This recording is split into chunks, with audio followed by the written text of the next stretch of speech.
2021 में 13,000, 2022 में 15,000, 2023 में फिर से 13,000। आप सोच रहे होंगे कि ये सारे नंबर्स आखिर है क्या? जितने नंबर्स हैं उतने स्टूडेंट्स ने 2021, 22 और 23 में सुसाइड करके अपनी लाइफ को एंड कर लिया है। Student suicides have become a big problem. अकेले कोटा में पिछले साल 26 से ज्यादा स्टूडेंट्स के सुसाइड केस देखने को मिले हैं और ये अब तक का सबसे हाईएस्ट नंबर है। Another horrific incident of suicide that's been reported in the country's coaching hub of Kota. अगर इन आंकड़ों पर यकीन किया जाए तो इंडिया में हर दिन 5 से 7 स्टूडेंट सुसाइड कर रहे हैं। एनसीआरबी के रिपोर्ट के मुताबिक इस मामले में इंडिया आज टॉप पर है। लेकिन आखिर इसका जिम्मेदार कौन है? क्या इसका जिम्मेदार हमारा इंडियन एजुकेशन सिस्टम है, या फिर इसका जिम्मेदार हमारी गवर्नमेंट है, या फिर इसका जिम्मेदार हमारे पेरेंट्स और हमारे टीचर्स है, या फिर इसके जिम्मेदार हम खुद यानी कि स्टूडेंट्स है? आज की इस वीडियो में मैं इंडियन एजुकेशन सिस्टम की उस डार्क साइड को एक्सपोज करूंगा जिसके बारे में जानकर आप हैरान हो जाओगे। साथ में हम ये भी जानेंगे कि हमारी गवर्नमेंट इस एजुकेशन सिस्टम को बेटर बनाने के लिए कौन कौन से कदम उठा रही है और हम खुद इस सिस्टम को बेटर बनाने के लिए क्या कर सकते हैं। ASER की रिपोर्ट के हिसाब से 83% एजुकेटेड इंडियंस एम्प्लॉयबल ही नहीं है। You don't need college to learn stuff, okay? Everything is available basically for free. एक कम्युनिकेशन विद इंडियन, दूसरा वर्कर्स और क्लर्क्स की बहुत जरूरत थी उन्हें। Did you get straight A's in school? If so, good for you, congratulations. But in the real world, you'll never get straight A's again. Sorry mummy papa, पर मैं किसी चीज के लायक नहीं हूँ। दोस्तों, मान लो कि एक रेस हो रही है और इस रेस में एक हाथी है, एक घोड़ा है, एक शेर है, एक बंदर है और एक मछली है। और ये रेस ये है कि इन पांचों को एक पेड़ पर चढ़ना है। तो क्या हम इसे एक फेयर रेस कह सकते हैं? जाहिर सी बात है नहीं, क्योंकि इस रेस में बंदर का जितना फिक्स है, क्योंकि उसकी स्किल है पेड़ पर चढ़ना। अभी वहीं पे मान लो कि यही रेस पानी में हो रही है, तो क्या इस रेस को बंदर जीत पाएगा? जाहिर सी बात है नहीं। अगर ये रेस पानी में हुई तो इस रेस को मछली बड़ी आसानी से जीत जाएगी, क्योंकि मछली की स्किल है पानी में तैरना। पर अफसोस की बात है कि हमारा एजुकेशन सिस्टम इस बात को नहीं समझता। आज की डेट में हमारा एजुकेशन सिस्टम हमें एक ऐसी रेस दौड़ने के लिए मजबूर कर रहा है जहाँ आपकी स्किल से ज़्यादा आपके नंबर्स मैटर करते हैं। 3 इडियट्स एक ऑल टाइम ब्लॉकबस्टर फिल्म है और ये फिल्म हमें यही मैसेज देती है कि नंबर्स के पीछे नहीं बल्कि स्किल के पीछे भागो। कि कामयाब होने के लिए नहीं, काबिल होने के लिए पढ़ो। सक्सेस के पीछे मत भागो, एक्सेलेंस का पीछा करो। सक्सेस झक मार के तुम्हारे पीछे आएगी। पर क्या हमारे स्कूल में स्टूडेंट्स को स्किल के बारे में कुछ सिखाया जाता है? बहुत ही अफसोस के साथ कहना पड़ रहा है, पर नहीं। हमारे स्कूल में, हमारे कॉलेज में हमें सिर्फ रट्टा मारना सिखाया जाता है। हमें यही बताया गया है जो स्कूल में आपको सिखाया जा रहा है उसे समझने की ज़रूरत नहीं है, बस उसे याद कर लो। क्योंकि जब आप उसे याद करोगे तभी आप एग्जाम में क्वेश्चन का आंसर दे पाएंगे और तभी आपके अच्छे मार्क्स आएंगे। तो बेसिकली हमारे स्कूल में एक देश के लिए स्टूडेंट्स नहीं बल्कि एक कारखाने के लिए मजदूर तैयार हो रहे हैं। यही रीज़न है कि अगर आप आज 10th क्लास के एक बच्चे से 5th क्लास का कोई एक क्वेश्चन पूछोगे तो उसे उसका आंसर बिल्कुल नहीं पता होगा और वो सोच में पड़ जाता है, जबकि यही बच्चा हर क्लास में फर्स्ट आया होगा। रट्टा मारकर आप शायद स्कूल और कॉलेज में फर्स्ट आ जाओ, लेकिन रियल लाइफ में आप फेल हो जाओगे, क्योंकि स्कूल और कॉलेज के बाद थ्योरी नहीं चलती, वहाँ पर सिर्फ प्रैक्टिकल चलता है। पर हमारा एजुकेशन सिस्टम हमेशा से ऐसा नहीं था। 80s में हमारे देश के एजुकेशन सिस्टम को दुनिया का सबसे पावरफुल एजुकेशन सिस्टम माना जाता था। उस टाइम पर स्कूल्स नहीं थे बल्कि गुरुकुल थे, जहाँ पर बच्चे अपने गुरु से सवाल जवाब करते थे। उन सवाल जवाबों को एक दूसरे के साथ आपस में डिस्कस करते थे और इस तरह से उनकी नॉलेज बढ़ती थी और साथ ही उन्हें थ्योरी के साथ साथ प्रैक्टिकल नॉलेज भी उतनी ही दी जाती थी। पर आज की डेट में कितने स्कूल ऐसे होंगे जब बच्चों को कुछ पढ़ने के बाद उन्हें आपस में डिस्कस करने के लिए बोला जाता हो? सो द आंसर इज एक भी नहीं।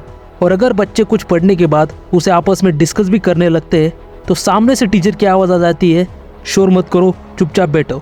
और यही चीज़ हमारे माइंड की क्रिएटिविटी को बचपन में ही मार देती है, क्योंकि कुछ पढ़ने के बाद उसे डिस्कस करना बच्चों को गलत लगने लगता है और इसलिए वो कोई क्वेश्चन पूछते ही नहीं है।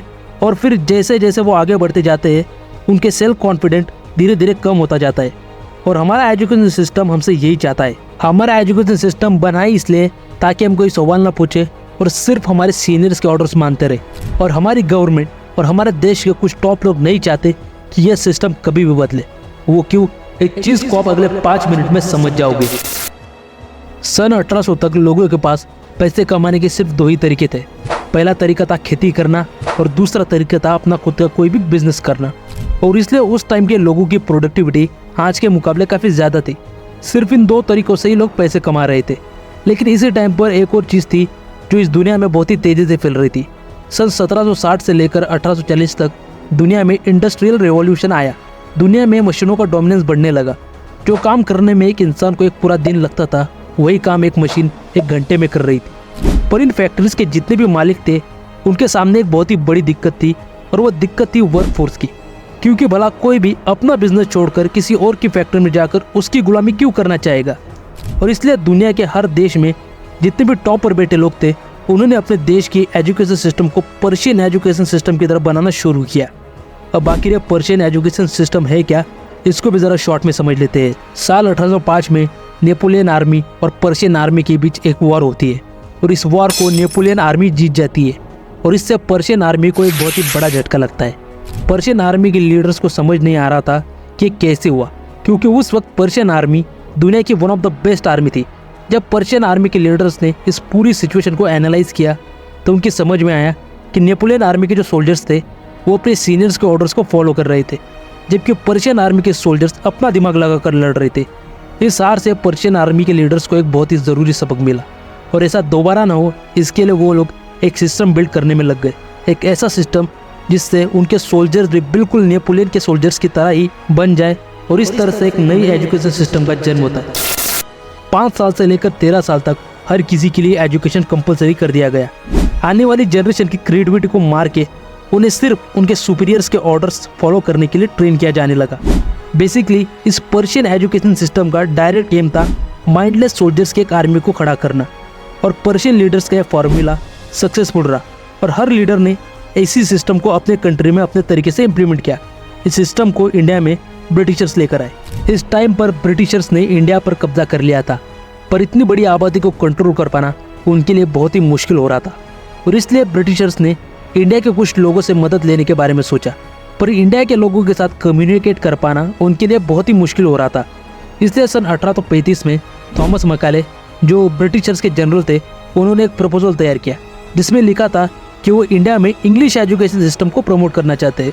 और उस वक्त जो ईस्ट इंडिया कंपनी के गवर्नर थे, उन्होंने इस बिल को पास करवा दिया। देखने में और सुनने में ऐसा लग रहा था कि ब्रिटिशर्स तो हमें इंग्लिश सिखाकर हमारा भला चाह रहे, पर इसके पीछे का जो सोल पर्पस था वो कुछ और ही था। गुरुकुल को ख़त्म करके स्कूल बनाए गए, और इंडिया में भी 5 से लेकर 13 साल तक के सभी के लिए एजुकेशन कंपलसरी कर दिया गया। इन स्कूल में टीचर्स भी ब्रिटिश के ही होते थे।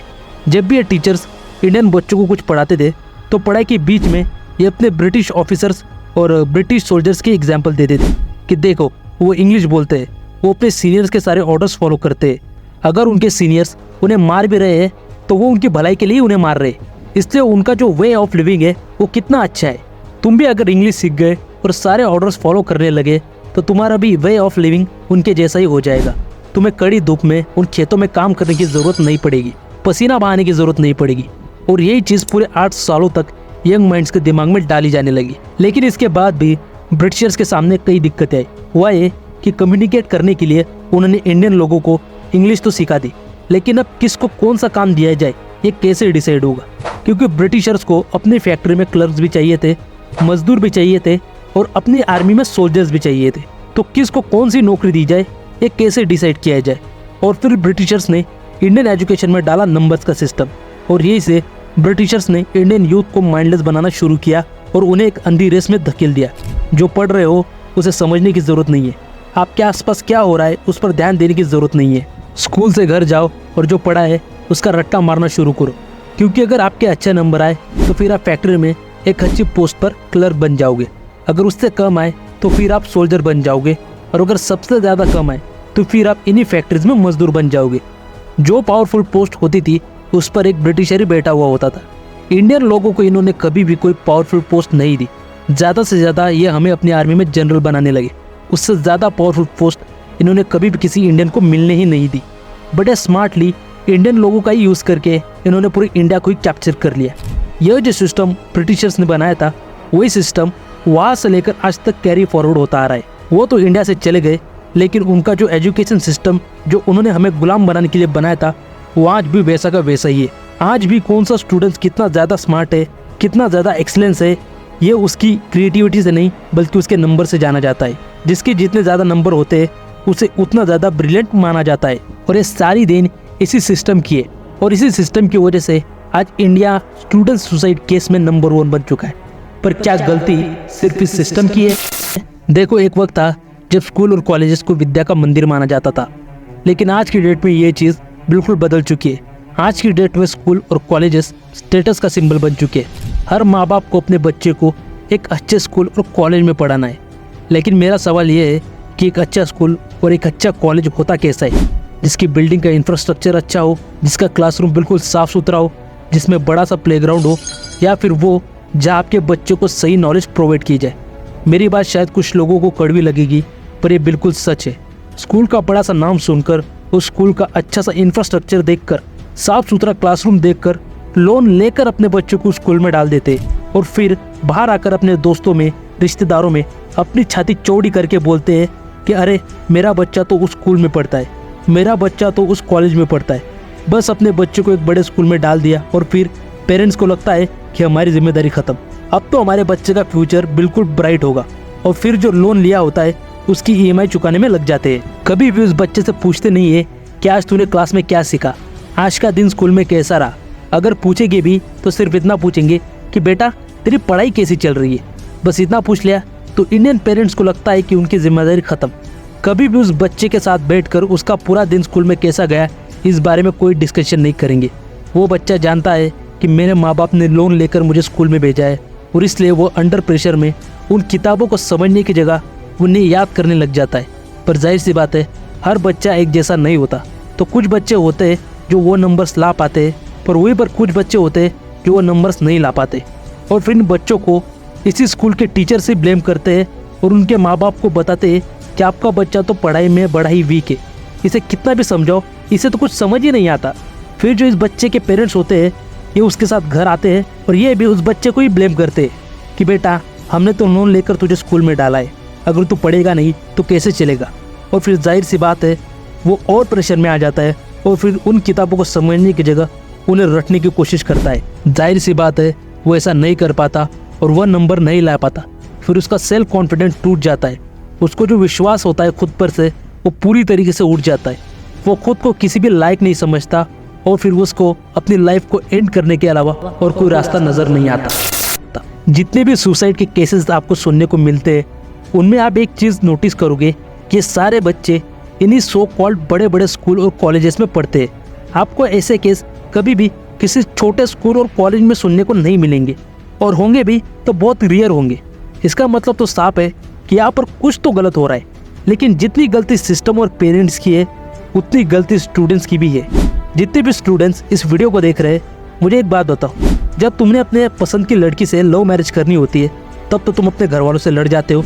जब तुम्हें अपने पसंद की बाइक या कोई कार लेनी होती है तब भी अपने घर वालों से लड़ जाते हो। जब तुम्हें अपने पसंद का कोई मोबाइल या फिर कोई लैपटॉप लेना होता है तब भी पीछे नहीं हटते और अपने घर वालों से लड़ झगड़ कर वही चीज़ वही मॉडल लेते हो जो तुम्हें पसंद है। तो जब तुम्हें अपने पसंद का करियर चुनना होता है तो वहाँ पर अपनी पसंद का काम करने के लिए अपने घर वालों से क्यों नहीं लड़ते?